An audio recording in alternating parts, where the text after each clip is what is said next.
நன்றியோடு உம்மை ஸ்தோத்திரிக்கிறோம். மீண்டுமாக சபையாய் இணைந்து உம்முடைய சந்நிதிக்குள்ளாய் கடந்து வருகிறோம். ஆண்டவரே, தர்மையான சகோதரி மேரியானை நம்முடைய கரங்களாய் ஒப்புவிக்கிறோம். உடைய தாயின் வயிற்றில் உருவாகின அந்த க்ஷணம் முதல் ஆண்டவர் இது நாள் வரை அற்புதமாய் நீர்தாமே கண்மணி போல பாதுகாத்து நடத்தி இருக்கு. அதற்காக நன்றியோடு உம்மை ஸ்தோத்திரிக்கிறோம். வருகிற வருடங்களில் எல்லாம் இந்த மகள் நினைத்ததை காட்டிலும் அதிகமாகவும் மேலாகவும் எல்லா நன்மைகளாலும் நிறைத்த ஆண்டவர் ஆவிக்குரிய இந்த உலகத்திற்குரிய எல்லா கிருபைகளும் கொடுத்த ஆண்டவர் அற்புதமாய் சாட்சியாய் நிறுத்தும்படியாய் நாங்கள் செபிக்கிறோம். இந்த மகளை சபையாய் ஒருங்கிணைந்து இயேசுவின் நாமத்தினால் நாங்கள் ஆசீர்வதிக்கிறோம். ஆண்டவர் இந்த மகளுடைய ஆவி ஆத்தும சரீரத்தை உடைய பரிசுத்த இரத்தத்தால் முத்திரை செய்து மென்மேலும் ஆசீர்வாதமாய் இந்த மகள் வாழும்படியாக கிருபை கொடுப்பதற்காய் ஸ்தோத்திரம். சகல காண மகிமை உமக்கே செலுத்துகிறோம். இயேசுவின் நாமத்தில் பிதாவே, ஆமென். இங்கே கொஞ்சம் பைபிள்ஸ் வச்சுருக்கோம், சரிங்களா? இப்போது அந்த பைபிளில் எப்படி என்னென்னு பார்த்தீங்கன்னா, நியூ டெஸ்டமெண்ட் பைபிள் இருக்குது, புதிய ஏற்பாடு. சில பைபிளில் பார்த்தீங்கன்னா புதிய ஏற்பாடு, சங்கீதம், நீதிமொழிகள் இது இருக்குது, சரிங்களா? யாருக்காவதும் வேணும்னா நீங்கள் தாராளமாக எடுத்துகிட்டு போகலாம், பிரச்சனை இல்லை. அதனால் தயவுசெய்து சர்ச்சுக்கு வரும்போது நீங்கள் வந்து பைபிளோடு வரும்படியாக நான் தாழ்மையோடு கேட்டுக்கொள்கிறேன், சரிங்களா? இப்போ எல்லோரும் நம்ம ஹைடெக் ஆகிட்டோம். மொபைல், அப்புறம் லேப்டாப்பு, ஐபேடு அந்த மாதிரின்ட்டு. பட் இருந்தாலும் இந்த வேதாகமத்தை வந்து நம்ம கையில் எடுத்து வாசிக்கிற மாதிரி வராது. ஏன்னா இப்போ நம்ம எல்லோரும் லேப்டாப்பு, ஐபேடு அதெல்லாம் யூஸ் பண்ண ஆரம்பித்தா இது பிரிண்ட் பண்ணுறவங்களோட காரியம் என்ன ஆக யோசிச்சு பாருங்கள். அப்படி யோசிக்கிறேன் நான், சரிங்களா?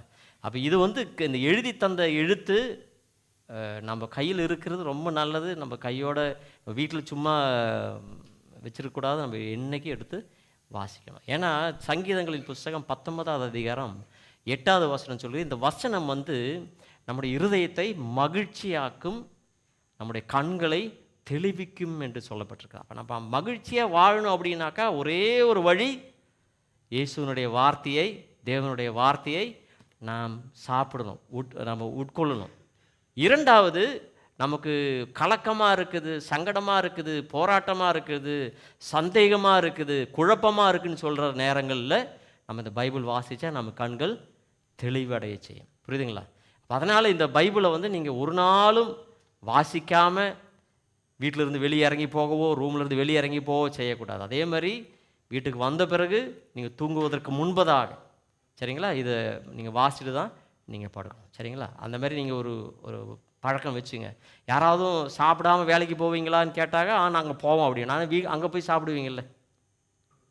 சாப்பிடாமல் படுப்பீங்களான்னு கேட்டால் ஆமாம் படுப்போம். ஆனால் எத்தனை மணி நேரத்துக்கு எத்தனை நேரம் அன்றைக்கி சாப்பிட்டீங்கன்னு கேட்டாக்கா 5 முறை தான் சாப்பிட்டேன் அப்படிம்பாங்க, சிம்பிளாக. அப்போ அதனால் எந்த அளவுக்கு இந்த வசனம் நமக்கு உள்ளாக இருக்கிறதோ அந்த அளவுக்கு நம்முடைய உள்ளான மனிதன் பலப்படுவான்.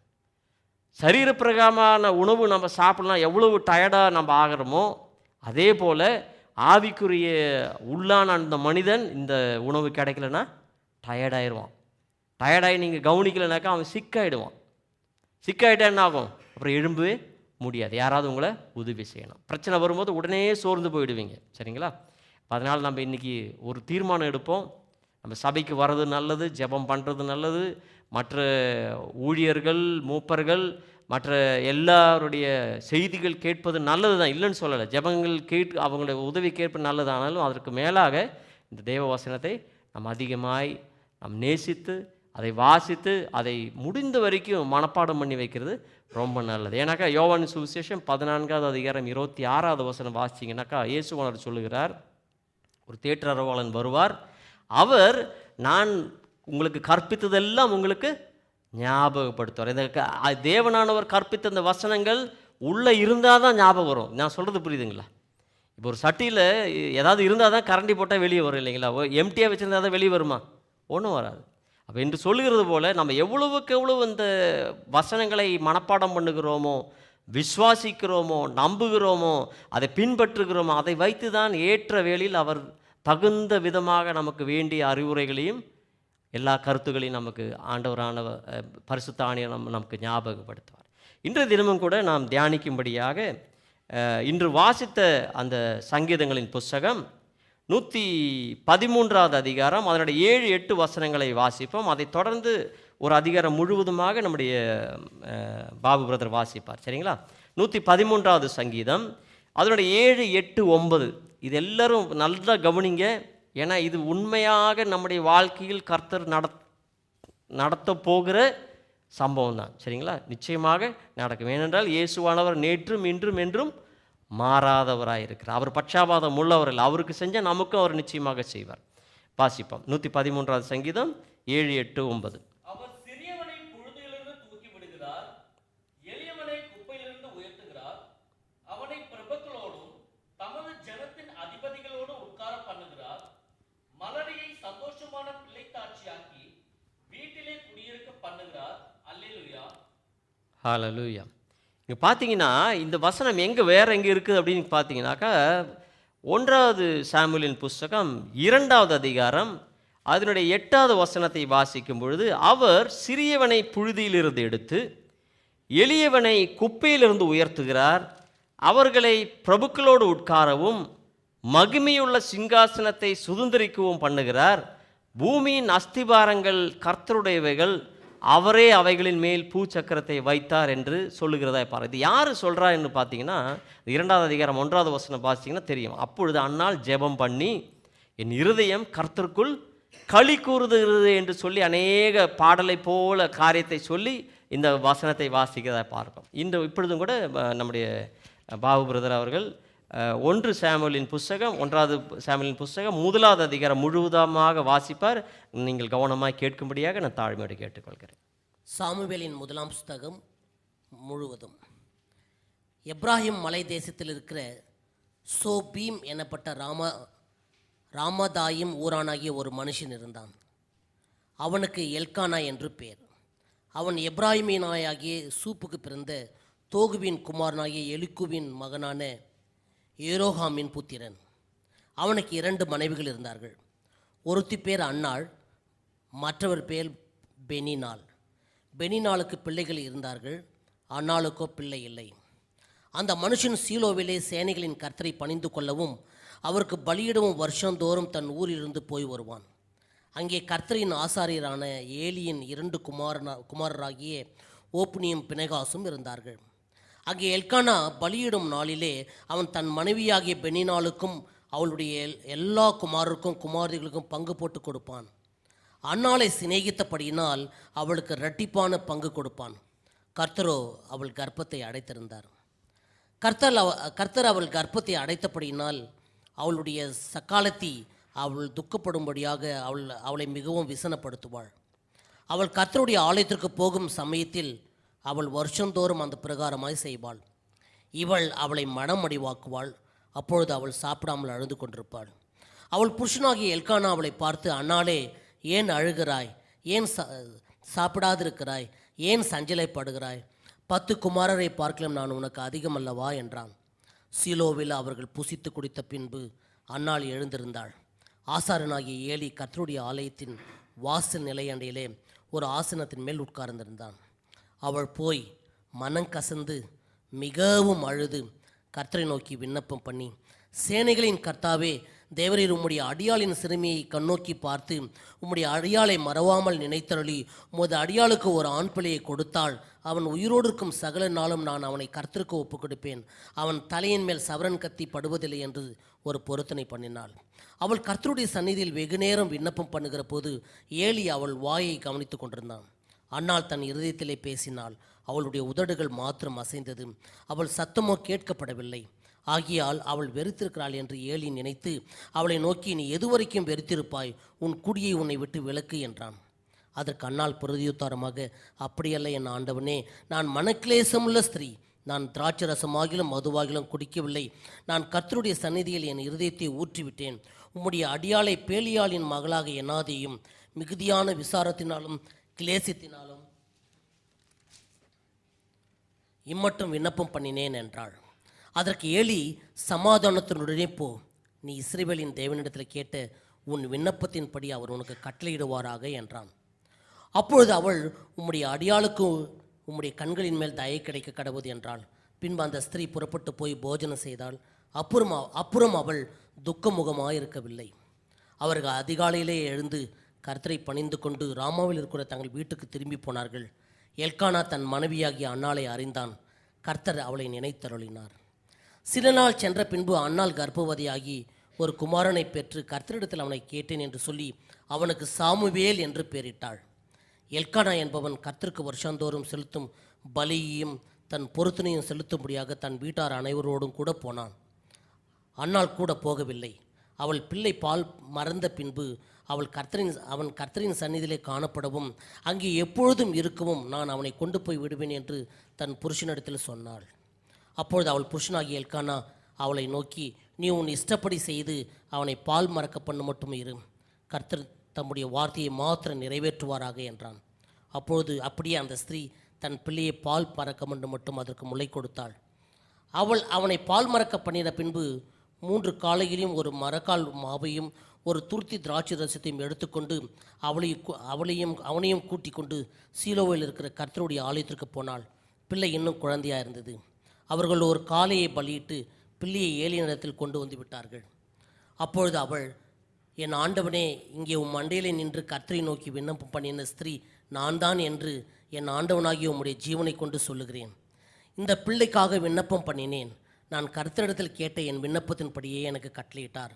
ஆகியால் அவன் கர்த்தருக்கென்று கேட்டபடியினால் அவன் உயிரோடு இருக்கும் சகல நாளும் அவனை கர்த்தருக்கே ஒப்பு கொடுக்கிறேன் என்றாள். அவன் அங்கே கர்த்தரை பணிந்து கொண்டான். ஹல்லேலூயா. இங்கே நம்ம நல்ல கவனமாக பார்த்தோம்னா இந்த பாகத்தில் எல்கானா என்ற ஒரு மனிதனுக்கு 2 மனைவிகள். முதல் மனைவி அன்னாள், 2வது மனைவி பெனின்னாள். ஆனால் முதல் மனைவிக்கு பிள்ளைகள் இல்லை, 2வது மனைவிக்கு அநேக பிள்ளைகள் இருந்தார்கள். பிள்ளைகள் இல்லாதபடியினாலே அவளை மிகவும் பாதிக்கும்படியாக இந்த பெண்ணினால் அவளை துன்புறுத்தி கொண்டிருந்தாள். ஆனால் இந்த அன்னாள் பார்க்கும் பொழுது அன்னாளை மிகவும் எல்கானா நேசிக்கிறான்.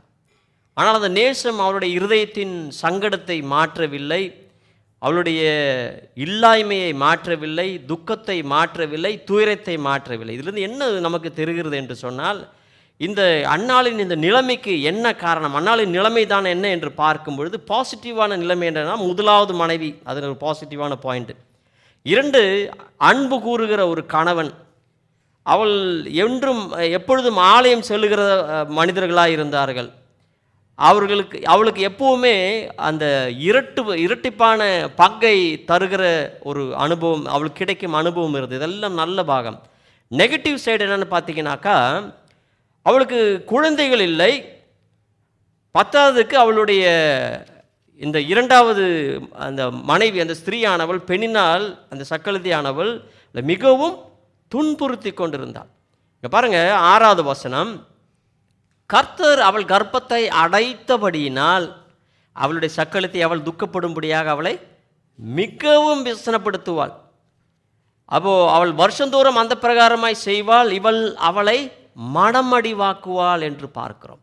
இன்றைய தினம் நாம் தியானிக்க போவது இந்த மனவடிவோடு கூட இருக்கிற, மன துக்கத்தோடு கூட இருக்கிற, மிகவும் துயரத்தோடும் துன்பத்தோடும் கலக்கத்தோடும் மிகுந்த சந்தேகங்களோடும் கேள்வியோடும் உட்கார்ந்து கொண்டிருக்கிற என்னோடும் உங்களோடும் கர்த்தர் சொல்லுகிறதான அந்த ஆலோசனையை நாம் கேட்போம்.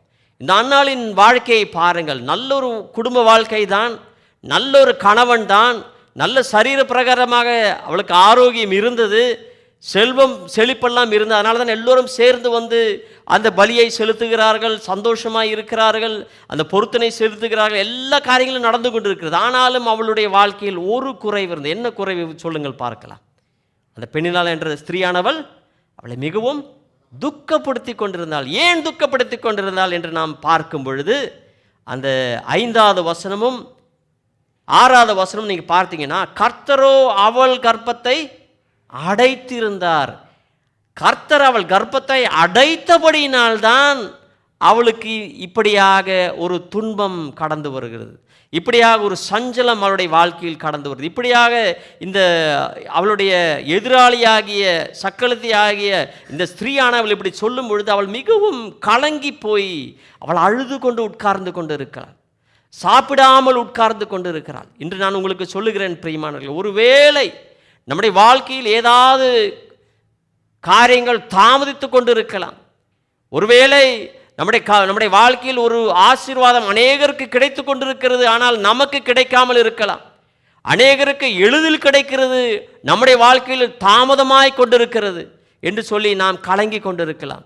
ஆனால் இங்கு பாருங்கள், இந்த அன்னாளாகிய அந்த ஸ்திரீ பெண்ணினாலை ஒரு நாளும் திட்டவில்லை, ஒரு நாளும் சபிக்கவில்லை, ஒரு நாளும் அவளுக்கு நேராக கோபப்படவில்லை, ஒரு நாளும் அவளுக்கு எதிராக தீங்கான காரியங்கள் ஒன்றும் நினைக்கவோ பேசவோ ஒன்றும் செய்யவில்லை.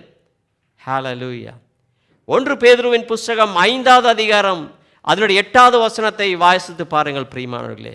நீங்கள் தெளிந்த புத்தியுள்ளவர்களாய் இருக்க வேண்டும், விழித்திருக்க வேண்டும் என்று சொல்லி அங்கு சொல்லப்படும். ஏனென்று சொன்னால், எனக்கும் உங்களுக்கும் எதிராளியாக பிசாசானவன் யாரை விழுங்கலாமோ என்று சொல்லி அவன் சுற்றி திரிந்து அலைந்து திரிந்து கொண்டிருக்கிறான். பிரியமானவர்களே, நானும் நீங்களும் ஒவ்வொரு நாளும் நம்மை துன்புறுத்தவர்களோடு நாம் அவரோடு கூட சண்டை போடக்கூடாது, அவர்களோடு கலகம் செய்யக்கூடாது, அவர்களை வெறுக்கக்கூடாது. அவர்களது நீங்கள் விலகி இருக்கலாம், நல்லதுதான். ஏனென்று சொன்னால், பிலிப்பியருக்கு எழுதின நிருபம் 3வது அதிகாரம் 2வது வசனத்தை நீங்கள் வாசித்து பார்க்கும் பொழுது 3 விதமான நபர்களிடத்திலிருந்து நானும் நீங்களும் விலகி இருக்க வேண்டும் என்று பவுல் அடிகளார் சொல்லுகிறதை பார்க்கலாம். யாராவது ஒரு வாசிக்கலாமா? நாய்களுக்கு எச்சரிக்கையாக இருக்கலாம். அப்படி என்று சொன்னால், நாய்கள் எப்பொழுதுமே சண்டை போட்டு கொண்டு இருக்கும். அந்த வாந்தி எடுத்ததை மீண்டுமாய் சாப்பிட போக வேண்டும், பாவத்தை மீண்டும் மீண்டுமாய் செய்ய தூண்டுகிறதான ஒரு ஜீவி. ஒரு நாளும் அதை யாரையும் அதனுடைய உணவு பக்கமாக நெருங்கக்கூடாதபடிக்கு ஓட விடுகிறதான ஒரு ஜீவி. ஹல்லேலூயா. அந்த மிருகத்தை போல யாராவது நம்முடைய வாழ்க்கையில் இருப்பார்கள் என்று சொன்னால் அவர்களிடத்திலிருந்து நாம் விலகி இருக்க வேண்டும். 2வதாக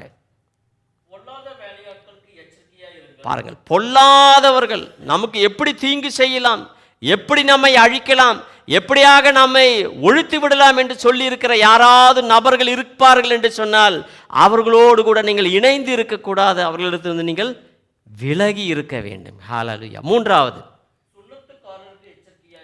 சுண்ணத்துக்காரர்கள் என்று சொன்னால், அங்கே நீங்கள் நல்லா அது வாசித்து பார்த்தீங்கன்னா உங்களுக்கு தெரியும், இந்த மாதிரி நீங்கள் சரீரப்பிரகமான சில காரியங்கள் செய்தால்தான் நன்மை இருக்கும் என்று சொல்லுவார்கள். ஆனால் நம்முடைய அந்த இருதயத்தில் இருக்கிற தேவனோடு உள்ள அன்பு, தேவனோடு உள்ள பற்றுதல், தேவனோடு கூட நாம் உடன்படிக்கை செய்கிறதான காரியம் சரியாக இருந்தால், சரீர பிரகாரமாக நீங்கள் ஒன்றும் செய்யாது இருந்தாலும் நீங்கள் இருதயபூர்வமாக மனம் திரும்பி அவரை நேசிக்கிறவர்களாக, தவறிலிருந்து, குற்றங்களிலிருந்து, குறைகளிலிருந்து நீங்கள் விட்டு விலகி இயேசுவின் இரத்தத்தால் கழுவப்பட்டவர்களாக ஒரு புதிய மனிதனாக வாழும் பொழுது அது போதுமானதாக இருக்கிறது. பிரியமா, இந்த மாதிரி நீங்கள் சரீரத்தில் வந்து இங்கே முறிக்கணும், அது பண்ணணும், இது பண்ணணும் என்று சொல்லுகிறவர்களிடத்திலிருந்து நீங்கள் விலகி இருக்கணும். நான் சொல்கிறது புரியுதுங்களா? அதே போல தான் இந்த அன்னாலும் பார்த்தீங்கன்னா, அந்த பெண்ணினால் அநேக விதமாய் அவளை விசனப்படுத்தினாள், அநேக விதமாய் அவளை துன்புறுத்தினாள், அநேக விதமாய் அவளை மனவடிவாக்கினாள். ஆனால் இந்த மனமடுவிலிருந்து எப்படியாக இவள் தப்பித்தாள், எப்படியாக இவள் இப்படியாக அந்த சோர்விலிருந்து விலகி இருந்தாள் என்று நாம் சற்று தியானிப்போம். இங்கே பாருங்கள், யார் இதனுடைய மூல காரணம் என்று பார்த்தால், கர்ப்பத்தை அடைத்தது கர்த்தர். அப்போ கர்த்தர் அடைப்பார் என்று சொன்னால் கர்த்தர் நிச்சயமாக திறக்கவும் செய்வார். ஹல்லேலூயா. கர்த்தர் அடைத்த கதவை ஒரு நாளும் யாராலும் திறக்க முடியாது. கர்த்தர் திறந்த கதவை ஒருவராலும் யாராலும் என்றும் மூட முடியாது. எல்கானா சொல்லுகிறான், நான் இருக்கிறேன், 10 பிள்ளைக்கு சமமாக இருக்கிறேன். அவன் நேசத்தை பொழுகிறான், இரட்டிப்பான உணவை கொடுக்கிறான். ஆனால் மனுஷர்களுடைய நேசம் நமக்கு பத்தாது. பிரியமானவர்களே, உறவினர்களுடைய நேசம் நமக்கு பத்தாது, நண்பர்களுடைய நேசம் நமக்கு பத்தாது, நம்முடைய வாழ்க்கை துணையுடைய நேசம் நமக்கு பத்தாது.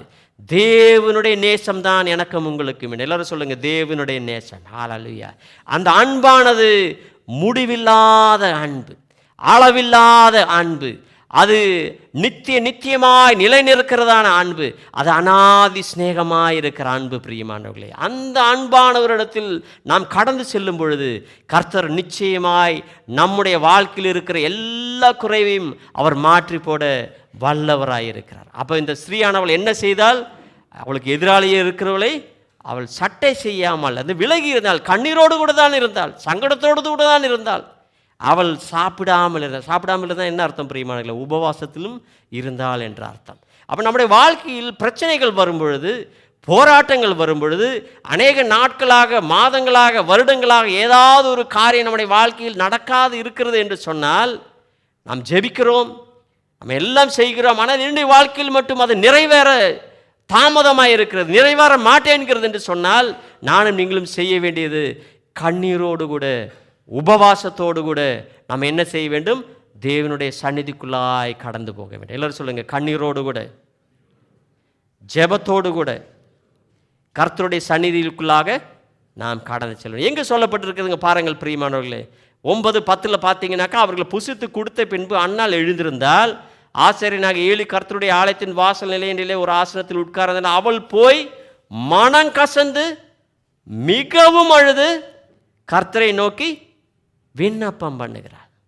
அப்போ அவள் பேசுறது பார்த்தீங்கன்னாக்கா, அவள் என்ன பேசுகிறாள் பாருங்களேன். சேனைகளின் கர்த்தாவே, யெகோவா ஈரே, எல்லாவற்றையும் சந்திப்பீர், பார்த்து கொள்வீர் என்று அல்ல. ஆண்டவரே, சர்வ வல்லமையுள்ள தேவனே, உம்மால் எல்லாம் கூடும் என்று நான் அறிகிறேன். ஆண்டவரே, என்னுடைய வாழ்க்கையில் என்ன போராட்டம் இருந்தாலும் அந்த யுத்தத்தை ஜெயிக்க நீர் வல்லவராய் சேனைகளின் கர்த்தாவாய் இருக்கிறீர்.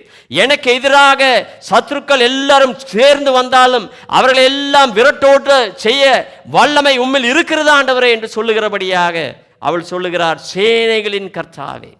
என்னுடைய அருமையான மகன் ஏபல் இந்த வார்த்தைக்கு ஒரு பெயரை அவன் சொன்னான், லார்ட் ஆஃப் சாபத். நம்ம யெகோவா ஈரே என்று சொல்லுகிற மாதிரி, யெகோவா ஈரேன்னு சொல்கிற மாதிரி யெகோவா சாபோத் அப்படின்னு ஒரு வார்த்தை இருக்குதான். எனக்கு தெரியாது, அவன் புதுசாக அவன் எனக்கு கற்றுக் கொடுத்தான். கர்த்தருக்கு ஸ்தோத்திரம். அப்போ என்ன சொல்கிறார் பாருங்க, தேவரீர் உம்முடைய அடியாளின் சிறுமியை கண்ணோக்கி பார்த்து உம்முடைய அடியாளை மறவாமல் நினைந்தருளி உமது அடியாளுக்கு ஒரு ஆண் பிள்ளையை கொடுத்தாள். She was very specific that she was asking for a son.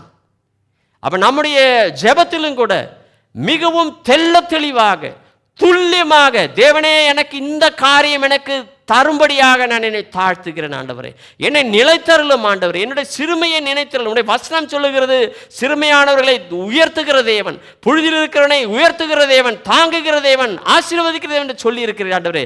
இதோ நான் வந்திருக்கிறேன் ஆண்டவரே, என்னில் இருக்கிற குறைகளை மன்னியும், என்னில் இருக்கிற குற்றங்களை மன்னியும், உடைய பரிசுத்த இரத்தத்தால் என்னை கழுவும் என்று சொல்லும் பொழுது கர்த்தர் நிச்சயமாய் நம்மை ஆசீர்வதிப்பார். ஹல்லேலூயா. இந்த ஏன் கர்த்தர் அவளுடைய கர்ப்பத்தை அடைத்தார் என்று சொன்னால், முதலாவதாக God wants her to dedicate herself in the presence of God. ஆண்டவர் இந்த அருமையான மகளை சுயமாக தேவனுடைய சந்நிதியில் சமர்ப்பிக்க வேண்டும் என்று சொல்லிதான் அந்த கர்ப்பத்தை அடைத்து வைத்திருந்தார். அவள் குழந்தை கொடுக்க வேண்டாம் என்று சொல்லி அல்ல. நன்றாய் புரிந்து கொள்ளுங்கள் பிரியமானவர்களே.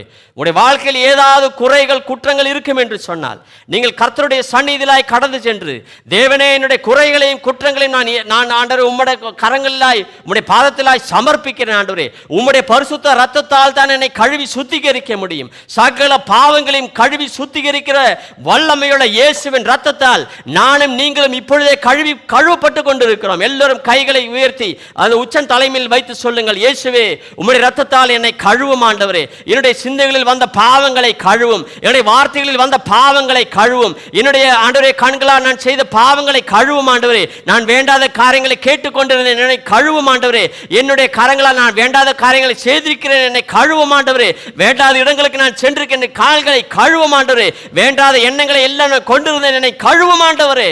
ஹல்லேலூயா என்று சொல்லி நாம் ஜெபிக்கும் பொழுது கர்த்தர் நிச்சயமாய் நம்மை கழுவி சுத்திகரிப்பார். பிரியமானவர்களே, பரிசுத்தத்தோடு அவர் நம்மை ஆசீர்வதிப்பார். நம்மை பரிசுத்தத்தோடு அவர் காணும்படியாக அவர் ஆசைப்படுகிறார். அவர் அழைத்தவர் பரிசுத்தர். அதுபோல நானும் நீங்களும் பரிசுத்தராய் இருக்க வேண்டும் என்று சொல்லி கர்த்தருடைய வசனம் நம்மை ஞாபகப்படுத்துகிறது. இரண்டாவதாக ஏன் இந்த ஸ்திரீயினுடைய கர்ப்பத்தை அடைத்தாள் என்று சொன்னால், ஒரு முறை அவளை தன்னைத்தானே தேவனுடைய சந்நிதியில் சமர்ப்பித்த பிறகு God wants to establish her. கர்த்தர் அவளை நிச்சயமாக நிலைநிறுத்தும்படியாக அப்படியாக அந்த கர்ப்பத்தை அடைத்தார். என்ன சொல்றேன் பாருங்க, தொடர்ந்து வரும்போது உங்களுக்கு புரியும். மூன்றாவது நீங்கள் பார்க்கும் பொழுது இந்த அவளுடைய மனோதுக்கத்தை எல்லாம் மாற்றி ஒரு தீர்மானத்தோடு கூட ஜெபிக்கிற ஒரு மகளாய் மாற்ற வேண்டும் என்று சொல்லிதான் கர்ப்பத்தை அடைத்திருந்தார். என்ன தீர்மானம் அவள் எடுத்தாள்? எனக்கு ஒரு ஆண் பிள்ளையை நீ தர வேண்டும் ஆண்டவரே, அந்த ஆண் பிள்ளையை தந்தால் நான் என்ன செய்வேன் என்று சொல்லுகிறார் பாருங்கள். பிள்ளையை கொடுத்தால் அவன் உயிரோடு இருக்கும் சகல நாளும். அவனுக்கு கொஞ்சம் பெருசானதுக்கு அப்புறம் இன்டர்ன்ஷிப் மாதிரி 1 மாதம் உங்கள் ஊழியத்துக்கு அனுப்புகிறேன், 1 வாரம் உங்கள் ஊழியத்துக்கு அனுப்புகிறேன், கிட்ஸ் சர்ச்சுக்கு நான் அனுப்புகிறேன் அப்படின்னு சொல்லலை. ஜீவனோடு இருக்கிற சகல நாளும் நான் அவனை கர்த்தருக்கு ஒப்பு கொடுப்பேன் என்று ஒரு தீர்மானம் எடுக்க வேண்டும் என்று சொல்லிதான் அந்த கர்ப்பத்தை அடைத்தேன். நான் சொல்கிறது உங்களுக்கு புரியும் நினைக்கிறேன். ஒருவேளை நம்முடைய வாழ்க்கையில் ஏதாவது குறைபாடுகள் இருக்கும் என்று சொன்னால், பிரியமானவர்களே, நானும் நீங்களும் தேவனுடைய சந்நிதியில் கடந்து வரும் பொழுது கண்ணீரோடு கூட கடந்து வர வேண்டும், உபவாசத்தோடு கூட கடந்து வர வேண்டும். நம்முடைய இருதயத்தை தேவனுடைய சந்நிதியில் ஊற்றிவிட வேண்டும். சங்கீதங்களின் புஸ்தகம் 62வது அதிகாரம் 8வது வசனம் சொல்கிற, ஜனங்களே உங்களுடைய இருதயத்தை தேவனுடைய சந்நிதியில் ஊற்றி விடுங்கள், அவர் நமக்கு உயர்ந்த அடைக்கலமாயிருக்கிறார் என்று அங்கே சொல்லப்பட்டிருக்கிறது. We have to pour out our heart in his presence, not in the presence of the people. Hallelujah. மனிதர்கள் என்ன செய்ய முடியும் சற்று யோசித்து பாருங்கள். ஒருவேளை அவர்கள் அனுதாபப்படுவார்கள், பரிதாபப்படுவார்கள், ஐயோ அப்படியா நாங்கள் ஜெபம் பண்ணுறோம். ஆனால் நம்முடைய ஜெபத்தை யார் கேட்கிறார்? தேவன் ஜெபத்துக்கு யார் பதில் தருகிறார்? தேவன் தருகிறார். ஹalleluya. அதனால் நானும் நீங்களும் செய்ய வேண்டியது, தேவனுடைய சந்நிதியில் கடந்து வரும் பொழுதெல்லாம் இருதய நொறுக்கத்தோடு கூட இந்த மகளை போல மிகுந்த மனம் உடைந்தவளாகத்தான் அவள் கடந்து வந்தாள், கசந்தவளாய் தான் கடந்து வந்தாள், மிகவும் நொறுக்கத்தோடு கூட தான் கலந்து வந்தாள். ஹalleluya. சங்கீதங்களின் புஸ்தகம் 34வது அதிகாரம் 18வது வசனம் சொல்லி, இருதயம் நொறுங்குண்டவர்களுக்கு கர்த்தர் சமீபமாயிருக்கிறார், அவர்களை அவர் ரட்சிக்கிறார் என்று சொல்லப்பட்டிருக்கிறது. பிரியமானவர்களே, ஒருவேளை இருதய நொறுக்கத்தில் நீங்கள் இருக்கும் பொழுது எல்லோரும் உங்களை தள்ளிவிடலாம். ஒருவேளை இவன்கிட்ட போனாக்கா என்கிட்ட ஏதாவது உதவி கேட்டு விடுவாங்க, அதனால் அவன் பார்த்தா பார்க்காத மாதிரி திரும்பி போயிடுவாங்க. ஒரு முறை உங்களுடைய முகத்தை பார்த்து 2வது முறை உங்களுடைய முகத்தை பார்க்க அவர்கள் ஆசைப்பட மாட்டார்கள். ஒருவேளை நீங்கள் அவர்களுக்கு ஒரு பாரமாய் விடுவீர்கள் என்று சொல்லி அப்படியாக செய்யலாம். ஆனால் தேவனுடைய வார்த்தை சொல்லுவது, சங்கீதங்களின் புஸ்தகம் 51வது அதிகாரம் 17வது வசனம், அவர் நொறுங்குண்ட இருதயம் உள்ளவர்களை ஒரு நாளும் புறக்கணியார். God will never despise those who are broken hearted. ஹalleluya. எல்லாரும் சொல்லுங்க, என்னை ஒரு நாளும் புறக்கணியார். நீங்கள் தைரியமாக தேவனுடைய சந்நிதியில் கடந்து வரலாம். பிரியமானவர்களே, இருதயம் நொறுங்குண்டவர்களாக இருக்கிறீர்களா? மனதுக்கத்தோடு இந்த மகளைப் போல மனமடி உள்ளவர்களாக இருக்கிறீர்களா? மிகுந்த குழப்பத்தோடு கலக்கத்தோடு என்னுடைய வருங்காலம் என்ன ஆகுமோ, என்னுடைய குழந்தையின் வருங்காலம் என்ன ஆகுமோ, என்னுடைய வேலை பிரச்சனை, வேலையில் அநேக பிரச்சனைகள் இருக்கிறது, என்னுடைய பொருளாதாரத்தில் அநேக பிரச்சனை இருக்கிறது, என்னுடைய பிள்ளையின் வாழ்க்கையில் அநேக தேவைகள் இருக்கிறது, பிரச்சனைகள் இருக்கிறதுன்னு சொல்லி நீங்கள் கலங்கி போயிருக்கிறீர்களா? பிரியமானவர்களே, நீங்கள் கர்த்தருடைய சந்நிதியில் நீங்கள் தைரியமாய் கடந்து வரலாம். 147வது சங்கீதம் அதனுடைய 3வது வசனத்தை வாசித்து பாருங்கள். நொறுங்குண்ட இருதயம் உள்ளவர்களை அவர் குணமாக்குகிற தேவனாய் இருக்கிறார், உடைய காயங்களை கட்டுகிற தேவனாய் இருக்கிறார். இந்த சிலவங்க சொல்கிற வார்த்தைகள் உடைய உள்ளான இருதயத்தில் காயமாய் மாறும். பிரியமானவர்களே, அந்த காயத்தை ஆற்ற ஒரு சந்துபாமோ இல்லை ஒரு கிரீமோ ஒரு மருந்தோ ஒன்றும் பிரயோஜனப்படாது. தேவன் ஒருவர் தான் உள்ளான காயத்தை ஆற்ற முடியும். எல்லாரும் சொல்லுங்கள், உள்ளான காயத்தை ஆற்ற அவரால் தான் முடியும். ஹalleluya. தேவனுடைய வார்த்தையால் தான் முடியும், தேவனுடைய ஆவியானவர்கள் தான் முடியும், தேவனுடைய அபிஷேகத்தினால் தான் முடியும். பிரியமானவர்கள், அதனால தான் சொன்னேன், தேவனுடைய வார்த்தையை மிகவும் அதிகமாய் நீங்கள் நேசிக்க வேண்டும். தேவனுடைய வார்த்தையை தான் நம்மை மகிழ்ச்சியாக்கும். ஹalleluya. நீதிமொழிகளின் புஸ்தகம் 17வது அதிகாரம் 22வது வசனத்தை யாராவது வாசியுங்கள். ஹalleluya. Thank you Lord. Proverbs chapter 17 verse 22.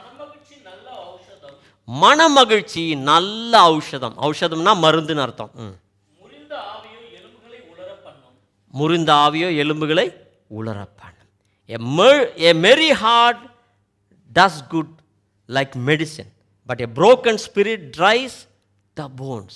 Hallelujah. அப்போ இந்த மாதிரி இருக்கும்பொழுது இது எப்படியாக நாம் மாற்றக்கூடும் என்று பார்க்கும்பொழுது 105வது சங்கீதம் அதனுடைய 3வது வசனம் அதனுடைய கடைசி பாகத்தை வாசிக்கும்போது இப்படியாக நீங்கள் பார்க்கலாம். கர்த்தரை தேடுகிறவர்களின் இருதயம் மகிழ்வதாக என்று சொல்லப்பட்டிருக்கிறது. கர்த்தரை தேடுகிறவர்களின் இருதயம் ஒருவேளை மகிழும் என்று அல்ல, மகிழ்வதாக அப்படின்று சொன்னால் it is a command, it is a statement from god. அது ஒரு கட்டளை, தேவனுடைய கட்டளை. என்னை தேடி வருகிற உங்களுக்கு உங்களுடைய இருதயம் மகிழும் என்று சொல்லுகிறார். கரங்களை உயர்த்திய வண்ணமாய் தேவனுக்கு நன்றி செலுத்துங்கள் பிரியமானவர்களே. நீங்கள் எவ்வளவு உடைந்தவர்களாக இருந்தாலும் சரி, எவ்வளவு நொந்து நூலாக இருந்தாலும் சரி, தேவனண்டை நீங்கள் கடந்து வரும் பொழுது உங்களுடைய இருதயத்தை சதையான இருதயமாய், ஆசீர்வதிக்கப்பட்ட இருதயமாய், சந்தோஷம் நிறைகிற இருதயமாய், சமாதானம் நிறைந்திருக்கிற இருதயமாய், விசுவாசம் நிறைந்திருக்கிற இருதயமாய், ஒரு புதிய இருதயமாய் மாற்ற அவரால் கூடும் பிரியமானவர்களே. ஹல்லேலூயா. அவரண்டை நாம் கடந்து வருவோம். இந்த அருமையான சகோதரியை போல மனமடிவை எப்படி மகிழ்ச்சியாக்குவது என்று நாம் பார்த்து கொண்டிருக்கிறோம். அப்பொழுது கண்ணீரோடு கூட வாருங்கள், பரவாயில்லை. நீங்கள் உபவாசத்தோடு கூட இருங்கள், பரவாயில்லை. தேவனுடைய சந்நிதியில் வாருங்கள், பரவாயில்லை. ஜெபியுங்கள், நல்லதுதான். அதோடு கூட இங்கு வேறொரு காரியத்தை நாம் பார்க்கிறோம்.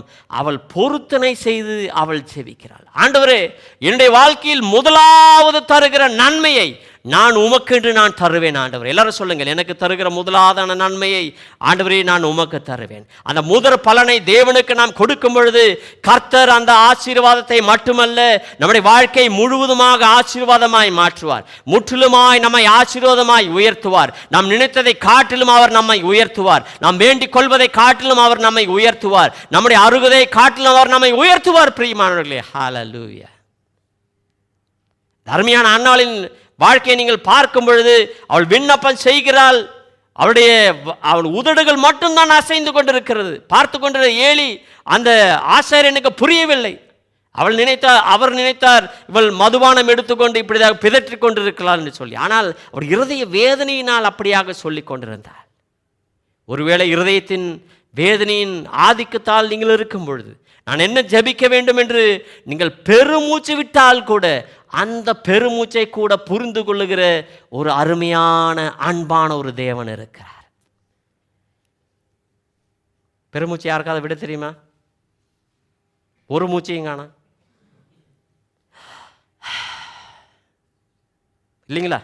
அந்த பெருமூச்சை விடுவதை கூட, ஏன் என் மகள் பெருமூச்சு விடுகிறான், ஏன் என்னுடைய மகன் பெருமூச்சு விடுகிறான், ஏன் ஆதங்கத்தோடு அவன் கவலையோடு கூட கண்ணீரோடு கூட அவன் தரையில் உருண்டு கொண்டு இருக்கிறான். வெளியில் பார்க்கும் பொழுதெல்லாம் நல்ல உடுப்பு தான், வெளியில் பார்க்கும் பொழுதெல்லாம் நல்ல வஸ்திரங்கள் தான், வெளியில் பார்க்கும் பொழுதெல்லாம் நல்ல அழகுதான், சௌந்தரியம் தான், எல்லாம் உண்டு. ஆனால் நம்முடைய இருதயம் அழகாக இருக்கிறதா பிரியமானவர்களே? நம்முடைய இருதயம் முழுமையாய் மகிழ்ச்சியாய் இருக்கிறதா? நம்முடைய இருதயம் முழுமையாய் சந்தோஷமாய் விசுவாசத்தோடு கூட எதிர்பார்ப்போடு கூட இருக்கிறதா? ஏன் இருக்கவில்லை? ஏனென்றால் நம்முடைய இருதயத்தை நன்காய் அறிகிறவரிடத்தில் நாம் செல்வதில்லை. ஹல்லேலூயா.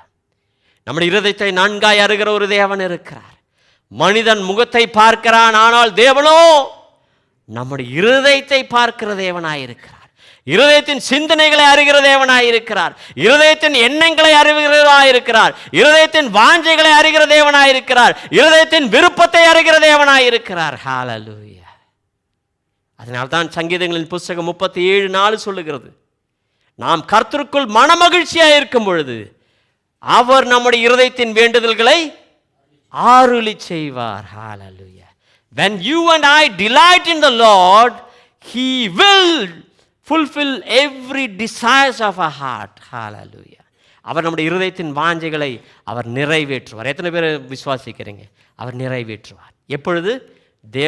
தேவனண்டை நாம் மகன மகிழ்ச்சியாக இருக்கும் பொழுது. நம்முடைய பணத்தில் மன மகிழ்ச்சியாக இருக்கும் பொழுது அல்ல. என்னுடைய சொந்தக்காரர் இருக்கிறார், அவர் பார்த்துப்பார். எனக்கு தெரிஞ்ச மினிஸ்டர் இருக்கிறார், அவர் பார்த்துப்பார். எனக்கு தெரிஞ்ச அவங்க இருக்கிறாங்க, எனக்கு தெரிஞ்ச இவங்க எல்லாரும் இருந்தாலும் நம்மை கைவிடாத ஒருவர் இருக்கிறார். அவரண்டை நாம் கடந்து செல்லுவோம். பிரியமானவர்களே, நன்னாளுக்கு என்ன குறை இருந்தது? நல்ல கணவன், நல்ல குடும்பம், ஆனால் யாரால ஒன்றும் செய்ய முடியல.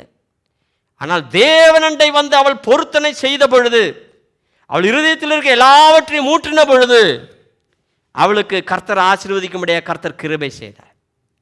15வது வசனம் வாசிப்போம். அதற்கு அன்னாள் பிரதியுத்தரமாக அந்த ஏலி என்ற ஆசாரியர் சொல்லுகிறாள், அப்படியல்ல என் ஆண்டவனே, நான் மனக்லேசம் உள்ள ஸ்திரீ, நான் திராட்சரசமாகலும் மதுவாகலும் குடிக்கவில்லை. நான் கர்த்தருடைய சந்நிதியில் என்னுடைய இருதயத்தை ஊற்றிவிட்டேன் என்று சொல்லுகிறார். நானும் நீங்களும் நம்முடைய இருதயத்தை ஊற்ற வேண்டிய சரியான இடம், 100% சேஃப் அண்ட் செக்யூர். ஒரு பாயிண்ட் கூட வெளியே லீக் ஆகாது. பிரியமானவர்களே, நீங்கள் யாரை நம்பலனாலும் இந்த தேவனை நீங்கள் நம்புங்க. தேவனண்டை கடந்து வரும் பொழுது அவர் நம்மை விசாரிக்கிறவராய் இருக்கிறபடியினால் நம்முடைய எல்லா கவலைகளையும் அவருடைய சந்நிதியில் நீங்கள் வைத்து விடுங்கள். 1 பேதுரு 5வது அதிகாரம் 7வது வசனம். We have to cast all our cares. 1-2 மட்டுமல்ல, எல்லாம் 100%. என்னெல்லாம் உங்களை குழப்பிக் கொண்டிருக்கிறதோ, என்னெல்லாம் உங்களை வேதனைப்படுத்திக் கொண்டிருக்கிறதோ, என்னெல்லாம் உங்களை விசனப்படுத்திக் கொண்டிருக்கிறதோ, என்னெல்லாம் உங்களை சஞ்சலப்படுத்திக் கொண்டிருக்கிறதோ, எல்லாவற்றையும் தேவனுடைய சந்நிதியில் ஊற்றி விடுங்கள். ஹல்லேலூயா. ஏசாயாவின் புஸ்தகம் 35வது அதிகாரம் அதனுடைய 10வது வசனம். ஏசாயாவினுடைய புஸ்தகம் 51வது அதிகாரம் 11வது வசனம். 2 வசனங்கள் ஒரே வசனம்தான். உங்களுடைய தலையின் மேல் மகிழ்ச்சி அவர் நிரப்புவார், உங்களுடைய சஞ்சலமும் தவிப்பும் ஓடி போகும் என்று சொல்லியிருக்கிறார். He will remove every sorrow and sighing from your life. முழுமையாக அவர் மாற்றுவார், முழுமையாக அவர் துடைத்து மாற்றுவார். இவள் இந்த மகள் கண்ணீரோடு கூட வந்தால், மிகுந்த உபவாசத்தோடு கூட வந்தால், மனது உடைந்தவளாக, மனது நொறுங்குண்டவளாக கடந்து வந்தால், அவள் விசனத்தை எல்லாவற்றையும் கர்த்தருடைய சந்நிதியில் பொருத்தனையோடு கூட சமர்ப்பித்தாள். சமர்ப்பித்த பொழுது என்ன நடந்தது என்று பாருங்கள். 17வது வசனம். அதற்கு ஏலி சமாதானத்துடனே நீ இஸ்ரவேலின் தேவனிடத்தில் கேட்ட உன் விண்ணப்பத்தின்படி அவர் உனக்கு கட்டளையிடுவாராக. யாரு? தேவன் கட்டளையிடுவாராக. அப்போ ஒவ்வொரு முறையும் இங்கே நல்லா கவனிங்க. 17வது வசனம் ஒரு ஒரு ஒரு ரகசியம் இருக்குது. ஒரு தூதன் என்னன்னா, நானும் நீங்களும் கர்த்தருடைய சந்நிதியில் ஜெபிப்பது நல்லது தான். ஆனாலும் அந்த உங்களுக்கென்று வைத்திருக்கிற ஆவிக்குரிய தகப்பனிடத்தில், ஆவிக்குரிய போதகரிடத்தில் நீங்கள் கடந்து வந்து அவரிடத்தில் சொல்லி நீங்கள் ஜெபித்து செல்வது நல்லது. அவர்கள் உங்களை ஆசீர்வதித்தான். இப்போ நீங்கள் வந்து அப்படியே கிடைக்கணும்னு சொல்ல மாட்டேங்க. என்ன சொல்கிறாரு பாருங்க, உனக்கு கட்டளையிடுவாருங்க. இங்கே பாருங்கள் 2வது அதிகாரம் 20வது வசனம் பாருங்கள். ஏலி எல்கானாவை அவன் மனைவியும் ஆசீர்வதித்த ஸ்திரீ கர்த்தருக்கென்று ஒப்பு கொடுத்ததற்கு யார் ஒப்பு கொடுத்தாங்க? சாமுவேலை. பதிலாக கர்த்தர் உனக்கு அவளாலே சந்தானம் கட்டளையிடுவாராக. அந்த கட்டளை கிடைத்த பிறகு 21வது வசனம் வாசிங்கன்னா, அப்படியே கர்த்தர் அன்னாளை கடாட்சித்தார். அவள் கர்ப்பம் தரித்து 3 குமாரரையும் 2 குமாரத்திகளையும் பெற்றாள். சாமுவேல் என்னும் பிள்ளையாண்டான், கர்த்தருடைய சந்நிதியில் வளர்ந்தான். அப்போ முதலாவதான ஆசீர்வாதம், when you give the first and the best to God, God will take everything into his account. அவர் முழுமையாக உங்களுடைய எல்லா ரெஸ்பான்சிபிலிட்டியை ஏற்றெடுத்துக் கொள்வார், முழுமையாக பொறுப்பெடுத்துக் கொள்வார். இவள் ஒரு மகனைத்தான் கேட்டாள். ஆண்டவரே, நான் மலடி என்ற நிந்தையை என்னிலிருந்து மாற்றி போட வேண்டும். நான் பிள்ளை இல்லாதவள் என்று சொல்லி அநேகர் கேலி செய்கிறார்கள், பரியாசம் செய்கிறார்கள், அதை மாற்றி போட வேண்டும் என்று தான் அவள் ஜெபித்தாள். ஆனால் ஜெபித்த ஜெபம், எனக்கு அந்த பிள்ளையை கொடுமாண்டறேன், 4-5 பிள்ளைங்களை கொடுங்க, எந்த பிள்ளை சரியாக படிக்கலையோ அந்த பிள்ளையை நான் ஊழியத்துக்கு அனுப்புகிறேன் அப்படின்னு சொல்லலாம இல்லை. ஒரு பிள்ளையை முதலாவது பிள்ளையை, ஆண்டவரே நான் உமக்கென்று முழுமையாக நான் ஒப்புவிக்கிறேன் ஆண்டவரே, அப்படிதான் நாம் அங்கே வாசித்தோம் இல்லைங்களா? அந்த பிள்ளையை ஏலினிடத்தில் அந்த பால் குடிக்க மறந்தது பிறகு ஏலினிடத்தில் கொண்டு வந்து விட்டால், ஆலயத்தில் கொண்டு வந்து விட்டால் என்று பார்க்கலாம். ஆனால் கர்த்தர் கடன்காரனாக இருப்பாரா? ஒரு நாள் அவர் கடன்காரனாக இருக்க மாட்டார். மாறாக பதிலாக 5 பிள்ளைகளை கொடுத்தார். எல்லாரும் சொல்லுங்கள், 5 பிள்ளைகளை கொடுத்தார். நானும் நீங்களும் கர்த்தருக்கென்று கொடுப்பது முதன்மையான காரியத்தை கொடுக்க வேண்டும், மேலான காரியத்தை கொடுக்க வேண்டும், நன்மையான காரியத்தை கொடுக்க வேண்டும். அப்பொழுது நம்முடைய வாழ்க்கையில் நிறைவான ஆசீர்வாதம் கர்த்தர் கட்டளையிடுவார். இங்கே பாருங்கள், அதற்கு பிறகு 18வது வசனம். அப்பொழுது அவள் 1வது அதிகாரம் 18வது வசனம். உம்முடைய அடியாளுக்கு உம்முடைய கண்களிலே தயை கிடைக்கிறது என்றால், பின்பு அந்த ஸ்திரீ புறப்பட்டு போய் போஜனம் செய்தால், அப்புறம் அவள் துக்கமுகமாய் இருக்கவில்லை. ஏனென்று சொன்னால், இவள் அந்த 1 பேதுரு 5வது அதிகாரம் 7வது வசனத்தின்படியாக எல்லாவற்றையும் தேவனுடைய சந்நிதியில் ஊற்றிவிட்டாள். ஆனால் நாமளும் சில வேளைகளில் நாம் ஜெபிக்கிறோம், கண்ணீரோடு கூட ஜெபிக்கிறோம், உண்மைதான். மனம் கசந்து மனம் உடைந்தவர்களாக ஜெபிக்கிறோம், உண்மைதான். உபவாசத்தோடு கூட ஜெபிக்கிறோம், உண்மைதான். கர்த்தருடைய சந்நிதியிலாய் வந்து ஜெபிக்கிறோம், உண்மைதான். பொருத்தனை செய்து ஜெபிக்கிறோம், உண்மைதான். ஆனாலும் நாம் கடந்து செல்லும் பொழுது நாம் சொன்ன காரியங்கள்லாம் சிலதை எடுத்து தோளில் போட்டு மறுபடியும் திரும்பி போயிடும். சொல்கிறது புரியுதுங்களா? அப்படி என்றால் நாம் கர்த்தரிடத்தில் ஒரு காரியத்தை நாம் ஒப்புவித்தோம் என்று சொன்னால், தேவனே நீர் எல்லாவற்றையும் பார்த்து கொள்வீர், எல்லாவற்றையும் நீர்தான் போதுமானவராய் இருக்கிறீர், நீ எனக்கு போதுமானதாய் நன்மையானதாய் கிருபையாய் நீர் செய்ய வல்லவராய் இருக்கிறீர் என்று சொல்லி அவரிடத்தில் நாம் ஒப்புவிக்க வேண்டும். ஹல்லேலூயா. சங்கீதங்களின் புஸ்தகம் 30வது அதிகாரம் 5வது வசனத்தை 2வது பாகம் வாசிக்கும் பொழுது, சாயங்காலத்தில் அழுகை தங்கும், விடியற் காலத்திலோ களிப்பு உண்டாகும் என்று சொல்லப்பட்டிருக்கிறது. இந்த night you will cry, but in the early in the morning you will rejoice. Hallelujah. அப்படின்னா என்ன அர்த்தம் பிரியமானவர்களே? ஒரு இரவு வருகிறது என்று சொன்னால், ஒரு இருளான நிலைமை வருகிறது என்று சொன்னால், ஒரு வெளிச்சமான ஒரு பகல் இருக்கிறது, வெளிச்சமான ஒரு விடியற்காலை இருக்கிறது. அதனால் நீங்கள் தளர்ந்து போகாதிருங்கள், நீங்கள் சோர்ந்து போகாதிருங்கள். ஹல்லேலூயா. உள்ளான மனிதன் நாளுக்கு நாள் புதிதாக்கப்படுகின்ற நேரம் இது. உள்ளான மனிதன் நாளுக்கு நாள் புதிதாக்கப்படுகின்ற நேரம் இது. சோர்ந்து போகாதே, சோர்ந்து போகாதே, சோர்ந்து போகாதே, நீ சோர்ந்து போகாதே, அதி சீக்கிரத்தில் நீங்கிவிடும் இந்த லேசான உபத்திரவம். அதி சீக்கிரத்தில் நீங்கிவிடும் இந்த லேசான உபத்திரவம்.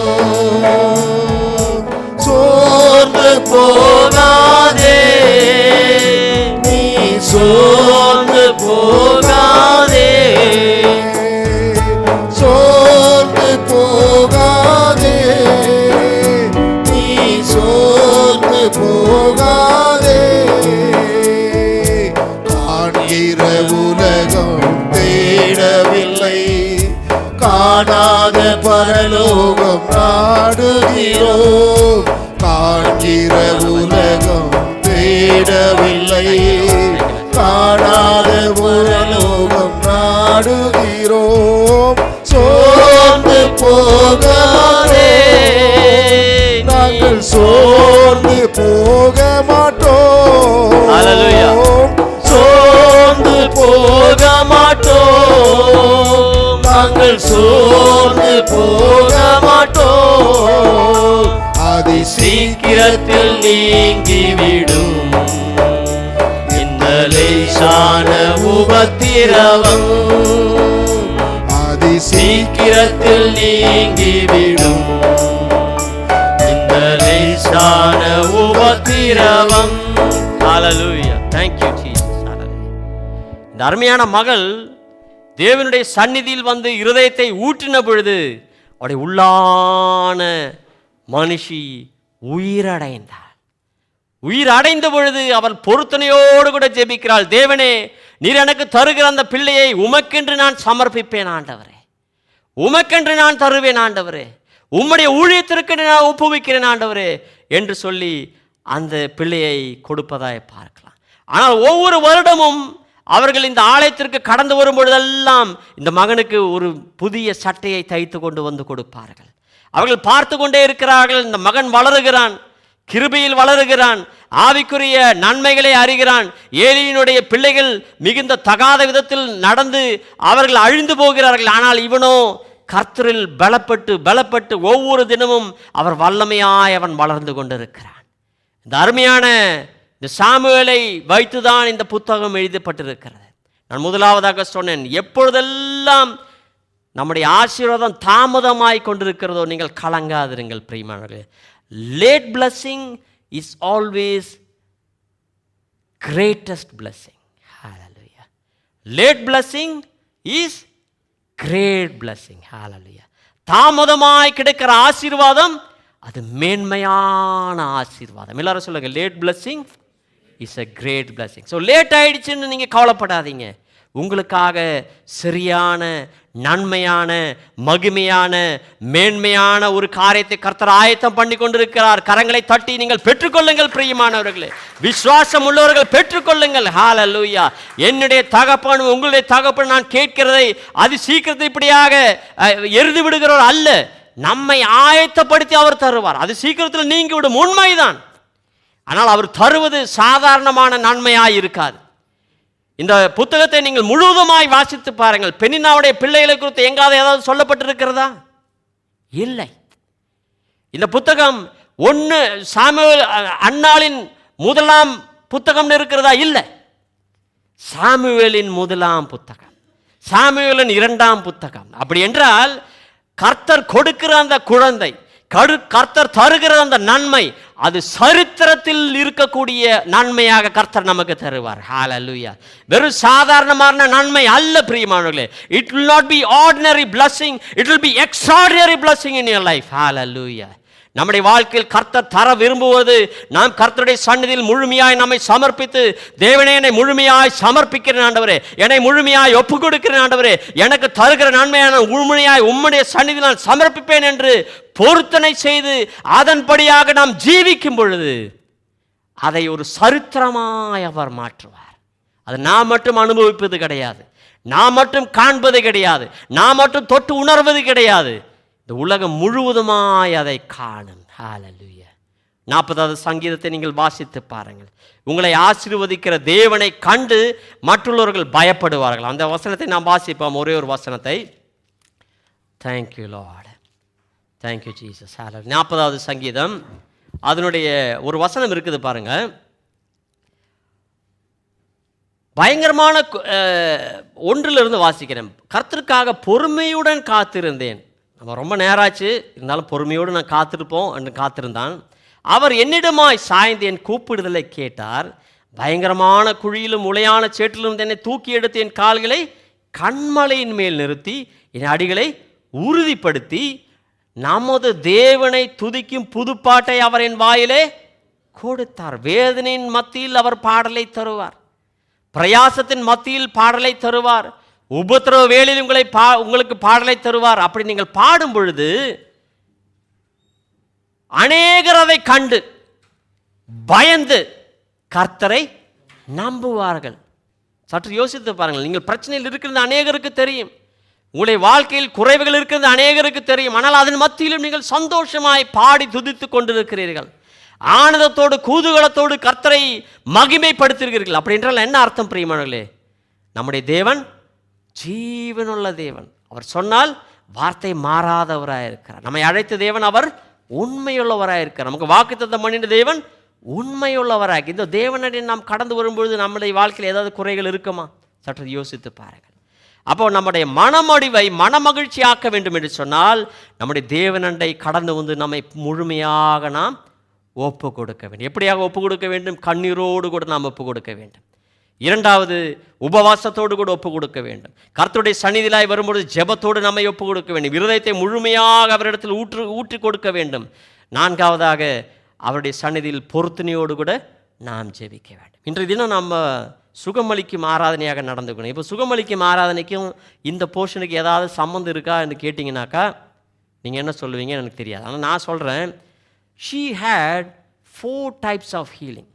தர்மியான அன்னாளின் வாழ்க்கையில் 4 விதமான அவள் சுகத்தை சௌக்கியத்தை அடைந்தாள். முதலாவதாக ஃபிசிக்கல் ஹீலிங் அவள் பெற்றுக்கொண்டாள். சரீர பிரகாரமான ஒரு சௌக்கியத்தை அவள் பெற்றுக்கொண்டாள். அவளுக்கு வியாதி இருந்ததுன்னு சொல்லலை, ஆனால் அவருடைய கர்ப்பம் அடைந்திருந்தது, அந்த கர்ப்பம் திறக்கப்பட்டது. அது ஒரு ஆசீர்வாதம் தானே பிரியமானவர்களே? ஃபிசிக்கல் ஹீலிங் தானே, இல்லையா? அப்படி என்றால் நானும் நீங்களும் இந்த மகளை போல நாம் ஜெபித்தால் நம்முடைய வாழ்க்கையில் ஃபிசிக்கல் ஹீலிங் நிச்சயமாக நடக்கும். இரண்டாவது என்ன ஹீலிங் என்று சொன்னால், உணர்வு பூர்வமாக அவள் சுகமடைந்தாள். she got an emotional healing, she got an inner healing. அப்படி அது எப்படி கிடைத்தது என்று சொன்னால், தேவனுடைய சந்நிதியில் தன்னுடைய இருதயத்தை எல்லாவற்றையும் ஊற்றிவிட்ட பிறகு அவள் மனதுக்கம் அடையவில்லை. மற்ற நேரங்களில் எல்லாம் ஐயோ அவர் அப்படி சொல்லிட்டார், அவர் என்னை பார்க்க மாட்டேங்கிறாரு, அவர் திரும்பி போயிட்டாரு, என்னை பார்த்தா சிரிக்கிறாங்க, எதுக்கு சிரித்தாங்கன்னு தெரியல, இப்படியெல்லாம் நம்ம கலங்கி கொண்டு இருப்போம். மற்றவர்கள் நல்லதை சொன்னாதான் நாம் ஏற்றுக்கொள்ளுவோம். நம்மளை குறித்து ஒன்றும் சொல்லாமல் இருந்தால் சங்கடப்படுவோம். தவறாக சொன்னால் மிகவும் சங்கடப்படுவோம், உடைந்து போய்விடுவோம். ஆனால் இந்த மகள் கர்த்தருடைய சந்நிதியில் எப்பொழுது போய் அவளுடைய இருதயத்தை ஊற்றினாலோ அதற்கு பிறகு அவளுடைய மனம் துக்கம் அடைந்ததில்லை. முகம் துக்கத்தின் அந்த அந்த அந்த அளவே வெளியே தெரியப்படுத்தவில்லை. மூன்றாவது, அவள் ஆவிக்குரிய வகையில் ஆசீர்வதிக்கப்பட்டாள். she had a spiritual healing. எப்படி என்றால் தேவனோடு கூட ஒன்றி போனாள். தேவனே, உம்முடைய சித்தம்தான் என்னுடைய சித்தம். என்னுடைய கற்பத்தை அடைத்தீர், இப்பொழுது நீ கற்பத்தை திறந்தால் நீ திறக்கிற உம்முடைய கரங்களிலாய் நான் அந்த குழந்தையை உமக்கு தருகிறேன் ஆண்டவரே. ஹல்லேலூயா. நான் சொல்கிறது புரியுதுங்களா உங்களுக்கு? அப்போ நானும் நீங்களும் ஆவிக்குரிய வாழ்க்கையில் ஆசீர்வாதம் வேண்டும் என்று சொன்னால் நமக்கு சொந்தமான ஐயோ அவர் அப்படியாக ஊழியம் செய்கிற எனக்கு அப்படியாக செய்ய வேண்டும் என்ற தேவனே, உம்முடைய சித்தம் என்னுடைய வாழ்க்கையில் என்னாக இருக்கிறதோ அதை செய்ய எனக்கு கிருபை தாரும். எல்லாரும் சொல்லுங்கள், நெஞ்சோட கை வச்சு சொல்லுங்கள், தேவனே உம்முடைய சித்தம் என்னுடைய வாழ்க்கையில் என்ன இருக்கிறதோ அதை செய்ய எனக்கு கிருபை தாரும், அதை செய்ய எனக்கு ஞானம் தாரும், அதை செய்ய எனக்கு ஆசீர்வாதம் தரும், அதை செய்ய எனக்கு அபிஷேகம் தரும், அதை செய்ய எனக்கு ஆலோசனை தாரும், அதை செய்ய வேண்டிய கிருபையும் ஆலோசனையும் எனக்கு தந்து கரம் பிடித்து நடத்தும் என்று நம்மை ஒப்புவிக்கும் பொழுது கர்த்தர் ஆசீர்வாதமாய் நம்மை நடத்துவார். அவங்களா நல்லா பாடுறாங்க, நானும் பாடணும் அப்படின்னு சொல்லி நம்ம முயற்சிக்கும் பொழுது சில வேளைகளில் நம்ம பாடுறது மிகவும் பெரும்பாடாக இருக்கும். எல்லாரும் பாடக்கூடாதுன்னு சொல்லலை, ஆனால் காக்கையின் குஞ்சுக்கு தன் குஞ்சு பொன் குஞ்சு என்று சொல்லுங்க. கர்த்தருடைய சந்நிதி நீங்கள் தனிமையாக இருக்குது, என்ன பாட்டு வேணால் பாடுங்க, டெம்போ இல்லைனாலும் பரவாயில்ல, ஸ்கேல் இல்லைனாலும் பரவாயில்ல, ஒன்று இல்லைனாலும் ரிதம் ஒன்று இல்லைனாலும் அவர் அதை ரசிப்பார். என் பிள்ளை பாருங்கள் எவ்வளோ அழகாக பாடுறான். ஆனால் வேறு யாராவது கேட்டாங்க வேறு ஏதாவது சொல்லுவாங்க. அதனால் நீங்கள் தைரியமாக பாடுங்கள், பாட வேண்டாம்னு சொல்லலை, ஏன்னா நானும் அதில் ஒருத்தன் தான், அதை தான் சொல்கிறேன் நான். நான்காவதாக அவள் ஹீலிங் நடந்தது என்னன்னாக்கா, it was a relational healing. அப்போ முதலாவது ஃபிசிக்கல் ஹீலிங், ரெண்டாவது இமோஷனல் ஹீலிங், மூன்றாவது ஸ்பிரிச்சுவல் ஹீலிங், நான்காவது ரிலேஷனல் ஹீலிங். அவள் உறவு முறையாக அவளுடைய வாழ்க்கையில் சௌக்கியம் வந்தது. கணவனோடு கூட இணைந்து அவள் ஜீவித்தாள். அதனால் ஜீவித்ததின் பிரகாரமாக தான் அவளுக்கு 5 குழந்தைகளை கிடைத்தது. பெண்களை குறித்து அதற்கு பிறகு ஒன்றுமே சொல்லப்படவில்லை. பெண்ணாலே எனக்கு பிள்ளை பிறந்தது பார்த்தாயா, என்னுடைய தேவன் இவ்வளவாய் ஆசீர்வதித்தார், நான் யாருன்னு பார்த்தையான்னு சேலஞ்சு பண்ணாளா, சவால் விட்டாளா? இல்லை. நம்ம ஒரு நாளும் அப்படி செய்யக்கூடாது பிரியமானவர்களே. அவள் எங்கே போனாலே தெரியல, பெண்களை குறித்து அதுக்கு பிறகு ஒன்றும் சொல்லலை. ஆமாம், நீங்கள் சில வேளைகளில் நீங்கள் கர்த்தரோடு கூட ஒன்றி சேர்ந்து விட்டீர்கள் என்று சொன்னால் உங்களுடைய சத்துருக்களை நீங்கள் தேடியும் காணாமல் இருப்பீர்கள். ஹல்லேலூயா. அப்போ நானும் நீங்களும் செய்ய வேண்டியது, தேவனுடைய சந்நிதியிலாய் நம்மை சமர்ப்பிக்கும் பொழுது, முதலாவதாக தேவனை நீங்கள் தேடும் பொழுது, தேவனை துதிக்கும் பொழுது, தேவனை ஆராதிக்கும் பொழுது, தேவனை மகிமைப்படுத்தும் பொழுது, தேவனை நீர் ஒருவர் தான் எனக்கு போதுமானவர் என்று சொல்லும் பொழுது சத்ருவானவன் அவன் ஓடோடி போவான் என்று கர்த்தருடைய வசனம் இருக்கிறது பிரியமானவர்களே. யாக்கோபின் நிருபத்தில் அப்படியாக இருக்கிறது. தேவனை நாம் நம்பும் பொழுதும் தேவனை தொழுது கொள்ளும் பொழுதும் பிசாசானவன் ஓடி போவான். நீங்கள் பிசாசை நீ ஓடிப்போன்னு சொல்கிறத விட அதெல்லாம் நீங்கள் விட்டுட்டு தேவனண்டை நாம் சேர்ந்து கொள்ள வேண்டும். நான் சொல்கிறது புரியுதுங்களா? அதனால் தேவனண்டை நாம் சேர்ந்து கொள்ளுவோம், ஆசீர்வாதத்தை பெற்றுக்கொள்ள. எல்லோரும் இப்போ எழுந்து நிற்போம். ஒரு 2 நிமிடங்கள் நாம் ஜெபிக்க போகிறோம். அதை தொடர்ந்து கர்த்தருடைய ஆசீர்வாதத்தை சொல்லி நாம் கடந்து செல்வோம். எத்தனை பேருக்கு இது இந்த செய்தி ஆசீர்வாதமாக இருந்தது? கர்த்தருடைய நாமம் மகிமைப்படுவதாக என்று சொன்னால் கர்த்தர் ஒருவர் தான் இதனுடைய அந்த அந்த இதை எடுத்துக்கொள்ள வேண்டும். ஹல்லேலூயா. Thank you Jesus. ஹல்லேலூயா. அந்த வசனத்தை வாசிக்கிறேன். யாக்கோபின் நிருபம் 4வது அதிகாரம் அதனுடைய 7வது வசனம். ஆகையால் தேவனுக்கு கீழ்ப்படிந்திருங்கள், பிசாசுக்கு எதிர்த்து நில்லுங்கள், அப்பொழுது அவன் உங்களை விட்டு ஓடி போவான். நீங்கள் பிசாசுகளை துரத்தும்படியாக நீங்கள் சிரமப்பட வேண்டாம், மாறாக தேவனோடு அண்டிக் கொள்ளும்படியாக சேர்ந்து இருக்கும்படியாக நீங்கள் முயற்சிக்கும் பொழுது கர்த்தர் உங்களை ஆசீர்வதிப்பார். எல்லோரும் ஒரு நிமிடம் வாய்களை திறந்தவண்ணமாய் கர்த்தர் தந்த சகல நன்மைகளுக்காக நாங்கள் நன்றி செலுத்துங்கள்.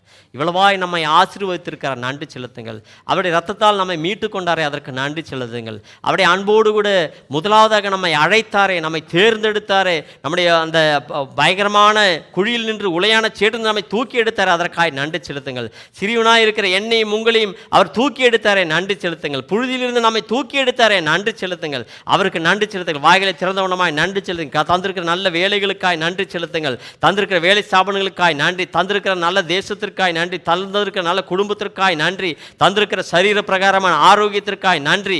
தந்திருக்கிற எல்லா உணர்வுபூர்வமான ஆரோக்கியத்திற்காய் பலத்திற்காய் நன்றி செலுத்துகிறோம் ஆண்டவரே. எங்களுடைய உள்ளான மனிதனை நீ பலப்படுத்துவதற்காய் சோத்திரம். எங்களுடைய புறம்பான மனிதனை நீ சரீர பிரகாரமாய் பலப்படுத்துவதற்காய் சோத்திரிக்கிறோம் சோத்திரிக்கிறோம் சோத்திரிக்கிறோம். கர்த்தருடைய வசனம் சொல்லுகிறது, இந்த உலகத்தில் இருக்கிறவனை காட்டிலும் நமக்குள்ளாய் இருக்கிறவர் அவர் பெரியவராய் இருக்கிறார், வல்லமை உள்ளவராய் இருக்கிறார், நேசம் உள்ளவராய் இருக்கிறார், அவரால் சகலதும் கூடும் என்று கர்த்தருடைய வசனம் சொல்லுகிறது. பிரியமானவர்களே, கரங்களை உயர்த்த வண்ணமாய் தேவனே உமக்கு நன்றி நன்றி நன்றி நன்றி நன்றி. உம்முடைய இரத்தத்தால் எங்களை கழுவுவதற்காய் நன்றி ஆண்டவரே.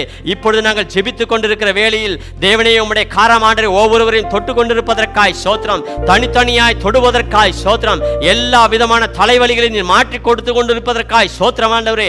அதனுடைய மூல காரணத்தை இயேசுவின் நாமத்தினால் வேரோடு கூட ஆண்டவரே நீர் பிடுங்கி போடுவதற்காக நாங்கள் நன்றி செலுத்துகிறோம் ஆண்டவரே. ஹல்லேலூயா. எல்லா வயிற்று வலிகளை நீர் மாற்றுவதற்காய் சோத்திரிக்கிறோம் ஆண்டவரே. என்ன குளறுபடியானாலும் இயேசுவின் நாமத்தினால் அந்த வயிற்று வலியை நீர் மாற்றுவதற்காக நாங்கள் நன்றியோடு உம்மை சோத்திரிக்கிறோம் ஆண்டவரே. இப்பொழுதும் கூட சரீரத்தில் இருக்கிற எல்லா பலவீனங்களையும் சுகவீனங்களையும் இயேசுவின் நாமத்தினால் ஆண்டவரே நீர் மாற்றிக் கொண்டிருப்பதற்காய் சோத்திரிக்கிறோம் ஆண்டவரே. ஹல்லேலூயா. ஆண்டவரே நீர் ஒரு நாளும் மாறாதவர் என்று அறிகிறோம். உம்முடைய ஆணி தழும்புள்ள கரங்களால் எங்களை ஒவ்வொருவரும் தொட்டு சுகப்படுத்துவதற்காய் சோத்திரம். எங்களுக்கென்று எல்லா நோய்களையும் எல்லா பிணிகளையும் எல்லா ஆண்டவரே பலவீனங்களையும் எல்லா நிந்தைகளையும் நீர் சிலுவையில் ஏற்றுக்கொண்டீர். அதற்காக நாங்கள் நன்றி செலுத்துகிறோம் ஆண்டவரே. அந்த ஆணி தழும்புள்ள கரங்களால் எங்களை தொடுவதற்காய் சோத்திரம், விடுவிப்பதற்காய் சோத்திரம், ஆசீர்வதிப்பதற்காய் சோத்திரம் ஆண்டவரே. ஹல்லேலூயா. எங்களை செல்வந்தர்களாய் ஆக்க வேண்டும் என்று சொல்லி நீ ஏழ்மையை தளித்தீர் ஆண்டவரே. எங்களுடைய பொருளாதார பிரச்சனைகளை மாற்றி தருவதற்காய் சோத்திரம், கடன் பிரச்சனைகளை மாற்றி தருவதற்காய் சோத்திரம், புதிய வழிகளை திறந்து தருவதற்காய் சோத்திரம், புதிய வேலைகளை தருவதற்காய் சோத்திரிக்கிறோம், புதிய பிள்ளைகளை தருவதற்காய் சோத்திரிக்கிறோம். எங்களுடைய வாழ்க்கையில் இருக்கிற எல்லா விதமான நிம்மதி குறைவு ஆண்டவரை மாற்றி உம்முடைய மிகுந்த ஆண்டவரே சமாதானம், மிகுந்த கிருபை நிறைந்த சமாதானம், சந்தோஷம் நிரப்புவதற்காய் சோத்திரிக்கிறோம் ஆண்டவரே. தாழ்த்தி தாழ்த்தி ஒப்புவிக்கிறோம் ஆண்டவர். உம்முடைய நாம மகிமை எடுத்துக்கொள்ளட்டும். இயேசுவின் நாமத்தில் பிதாவே, ஆமென்.